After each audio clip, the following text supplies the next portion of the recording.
Hello and welcome to Secrets of Organ Playing podcast. We are your hosts, Vidas and Ausra.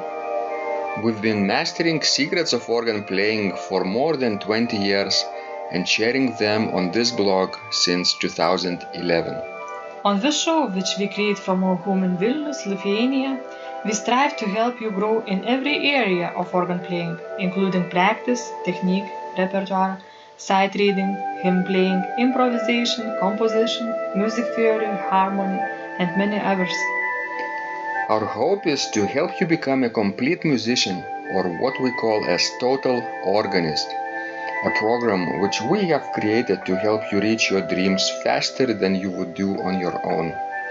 If you are new here, we invite you to subscribe to receive free updates of this blog at organduo.lt. By subscribing, you will also receive free video how to master any organ composition and 10-day organ playing mini course. And now let's go to the podcast for today. Hi guys, this is Vidas. And Ausra.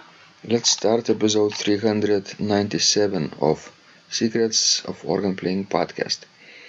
This question was sent by Rob. He writes, Dear Vidas and Ausra, I have purchased several of your fingerings of old music and find them extremely useful. When I learned to play the organ in the 60s, I was taught a legato style that, for example, discouraged using the same finger consecutively for different notes. It's liberating to see you doing this all the time, and your method makes my playing feel more natural and more musical. I have two questions. First, is your fingering method standard for 16th to 18th century organ music, or is it to some extent personal? Would you and Ausra, for example, come up with essentially the same fingering for any given early piece? Second, following on from that, how important do you think it is for a student to stick closely to your fingerings? Right now I'm learning Bach's Passacaglia with your fingerings and I like them a lot, but occasionally they lead to my making mistakes that I wouldn't ordinarily make using a more modern style. For example, in measures 204 until 207 during the fugue, the left hand has a pattern of arpeggiated 16th notes at intervals of a third, with 3 descending groups per measure. You finger all 3 groups 4-2, 4-2, 4-2, which I find hard to play without hitting wrong notes and becoming choppy. It's much easier for me to use 2-1, 4-2, 5-3. In a case like this, would you recommend that someone try to master your fingerings as being more authentic and conducive to a better interpretation in the long run, or is it legitimate to adapt them to one's personal comfort? With thanks and best wishes to you both, Rob. That's a very thoughtful response Rob gave us, right, Ausra? Yes, it's a very nice letter. Well, as answering, Rob's question, this, fingering that we create. Rob asked if my fingering and Vidas' fingering would be exactly the same for the same piece. You say it would be exactly the same? Well, it would be very similar. That's what I want to say, that it would be very similar. Mm-hmm. Maybe we could be different in some particular spots. Mm-hmm. There might be, slight differences, but in general, I think it would be almost the same or very similar. Even though our personalities are different, our fingerings are similar. Yes, because that's what Baroque music requires. And yes, this type of fingering is suited for pieces written between 16th and 18th century. Of course, the more complex music is, as Bach, for example, the more new ways you have to introduce into a fingering. Modern fingering a yes. little bit. But still avoid finger substitutions, I think. Yes, and sometimes if you find a spot which is completely difficult for you to play, let's say now fingering, you might do, of course, slight adjustments. Mm-hmm. But about that particular spot in Passacaglia, I think what Vidas meant by making those groups or 4-2-4-2, it is that the same intervals are played with the same fingers in that time, which was sort of like a general knowledge, because it helps you to articulate. Because why we need this fingering? In order to make Baroque music sound like Baroque music, which is all based on articulating each note. And you could get exactly same effect with playing and using modern fingering, but then you would really have to control yourself very hardly in each measure, in each note. Mm-hmm. When you are using early fingering, then it helps you to do articulation without so much thinking about it. It becomes more natural. Yes. I don't know if it makes sense. You can continue my talk. Do you agree? I'm looking at this passage in Passacaglia where there are 16 note triplets, and I write 2 3 4 2 3 4 2 3 4. I think this is the spot that Rab refers to, because we don't Yes, I have think so, yes. measure numbers. We don't have. Yes, but it seems like that spot. Yes. The reason I do 2 3 4 is to avoid the thumb on the sharp keys or the flat keys. But in fast tempo, you need to be very precise, and it's not very easy. And also because you start each triplet with the same finger. Mm-hmm. You have, of course, to articulate there too. Maybe Rob could try the trick that I think is applicable to all organ music in general, not to lift the fingers of the keyboard. Basically, keep them in contact with the keys at all times, and therefore the movements will be more economical and maybe more precise. Right? What do you think, Ausra, here? Yes, I couldn't agree more. But actually, in this part, yes, I would use exactly the same fingering as you wrote in. Mm-hmm.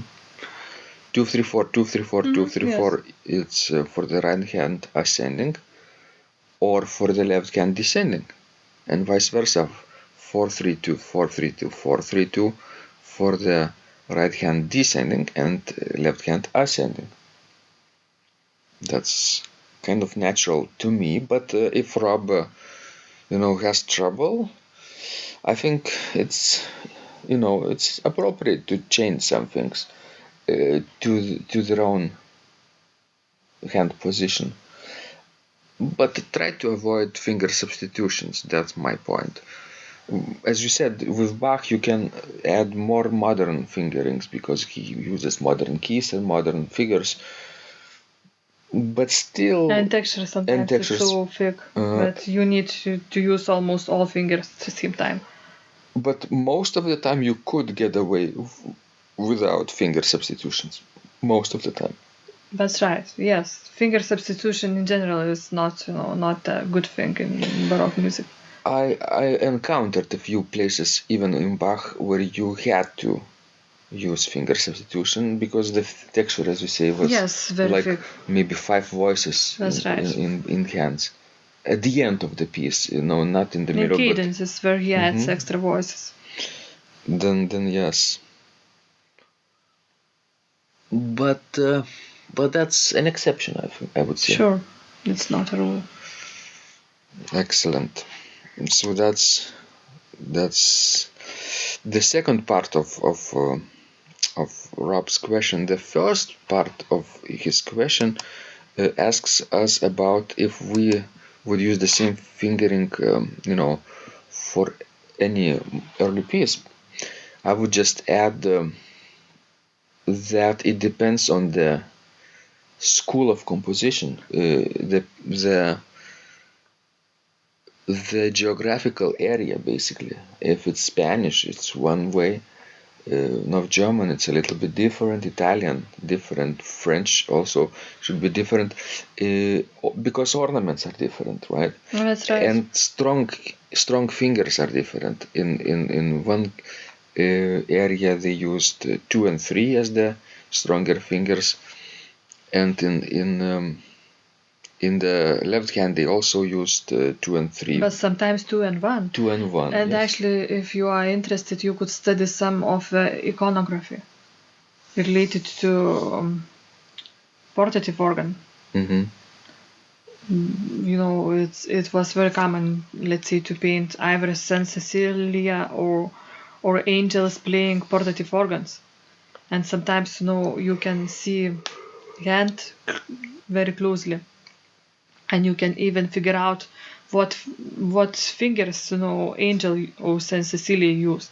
And it's a bizarre looking things. I wonder how come there is no iconography of piglets and hedgehogs playing portative organs. Probably we never did. Maybe they don't have enough fingers. Yes, if you are a pig, you only have 2 fingers, so not much of a choice. So natural pair fingering. Right. 2 and 3 or 2 and 4. Wonderful, guys. Please send us your wonderful questions. In the future, we love helping you grow.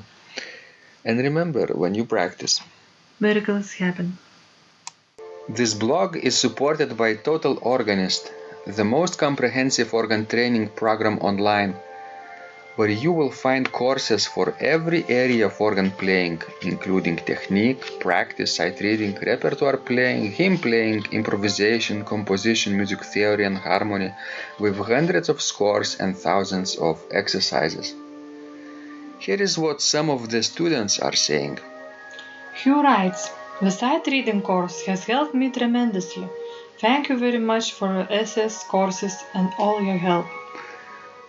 Robert writes, I found the fingerings, registration ideas and general comments to be excellent. John writes, I have found your download very helpful. It was really excellent. I have watched some of your teaching videos, and when I read your instructions, I tried to imagine you are there teaching me. You may feel disappointed that I am 2-3 days behind, but I am a slow learner, and I have committed to taking the time to get it right, as you say. But the other night my wife commented that she had never heard me play such a detailed melody in the left hand so well. My left hand is generally poor. Robert writes, it has been a great pleasure in my life of having discovered your courses and material as well as the YouTube work of recordings.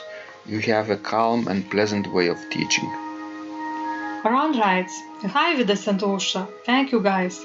What a wonderful response to my email note to you. You've got me right, and I feel you understand my level of playing. Yes, at home, and lucky that I have an organ for that reason. I am paying attention to this, and I am going to try this haha no longer secret model. Yes, and I love Cesar Frank too. What is very nice about your blog podcast is that Ausra and Vidas are like a Socratic dialogue, and by bouncing things off of each other, so much more information comes out and is expressed. Your comments contain a wealth of information and understanding. I really appreciate this. It is very inspiring and will keep us moving forward. Would you like to receive the same or even better results that our students are getting? If so, join them at organduo.lt/total-organist. And of course, you will get the first month free too. You can cancel anytime. Also, if you haven't yet subscribed to receive free updates of this blog, make sure you do that at organduo.lt. By subscribing, you will also receive free video, how to master any organ composition and 10-day organ playing mini course. This was Vidas and Ausra from Secrets of Organ Playing. And remember, when you practice, miracles happen.